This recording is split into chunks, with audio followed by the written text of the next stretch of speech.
Okay. I hope you're gaining something out of this. If you're gaining something out of this, go ahead and like, share, put your comments below.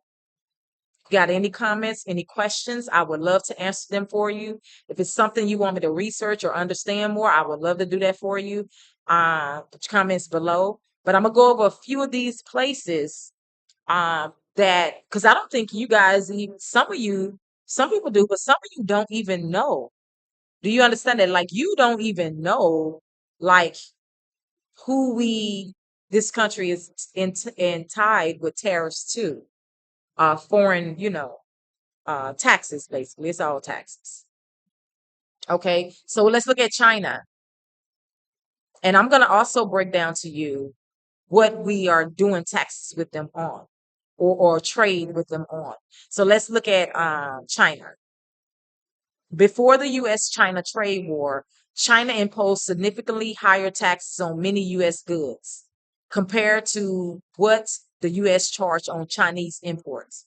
Now, I want you to pay attention. I didn't get this from anywhere. I got this from reputable resources, right? Okay. Agricultural products like soybeans and pork and automobiles. What is our pork doing coming from China? Like, where they get that from? That's kind of weird. Anyway, and automobiles face up to 25% to 40% tariffs at times. That's a lot, guys. That's half almost. Come on now. This was one of the main issues that led Trump era trade war. They call it trade war, with both sides raising tariffs on each other. So this is the problem. When you come and say, listen, y'all got to stop doing this to us. We got to negotiate.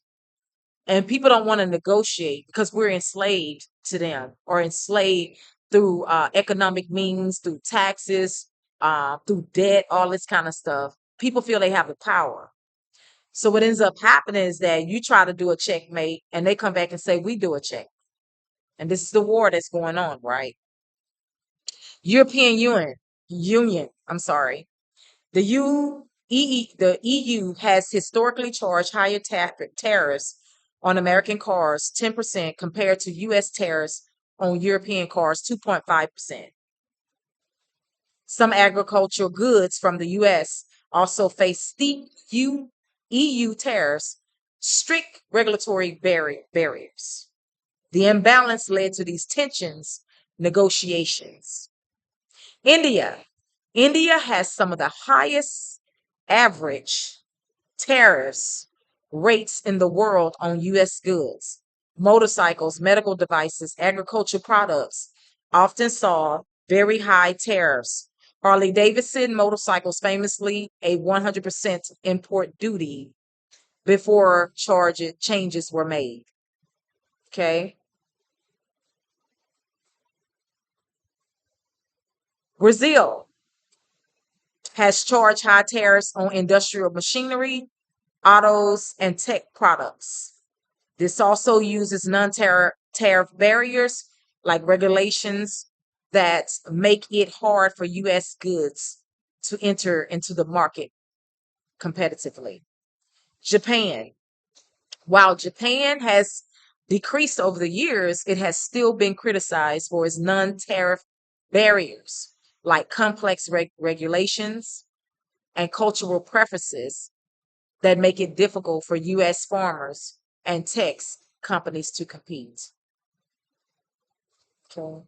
These tariff imbalances can hurt American producers, especially farmers, cars, manufacturers, and small businesses, making it harder for them to sell goods globally. That's why the US leaders often push for reciprocal trade deals to level the playing field. Guys, got any input, your own opinions? That's fine. Okay, that's fine. There's nothing wrong with that. I'm just giving you these facts of this information that they have been given. Okay. Uh, let me do something right quick. Let me get back over here. I may gonna have to make a part 2 of this. That's okay. Who are our top 3 tariff enslavers? As of April the 10th, 2025, The top 3 countries imposing the highest tariffs on U.S. goods are China.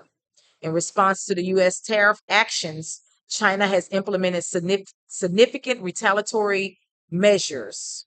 Initially, China imposed tariffs ranging from 10 to 15% on U.S. exports, including coal, crude oil, vehicles, and agricultural machinery, affecting approximately 23.6 billion worth of goods in 2024.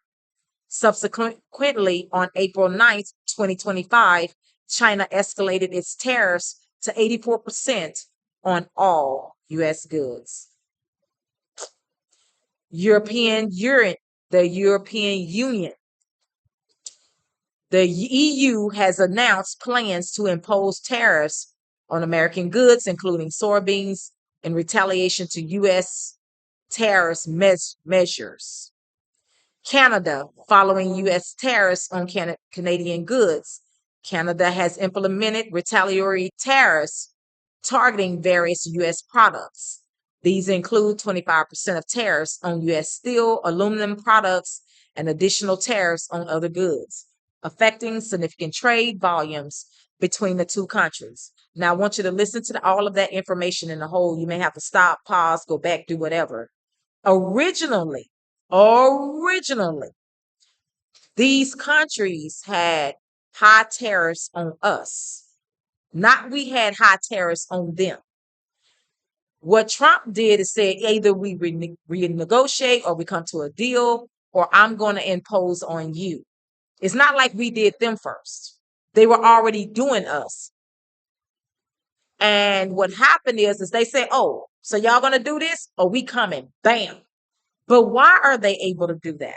I'm going to tell you the truth, because America made some decisions. I'm not pointing the finger at nobody. I'm not going to do nothing because I don't know who did what. But all we do know is that we're all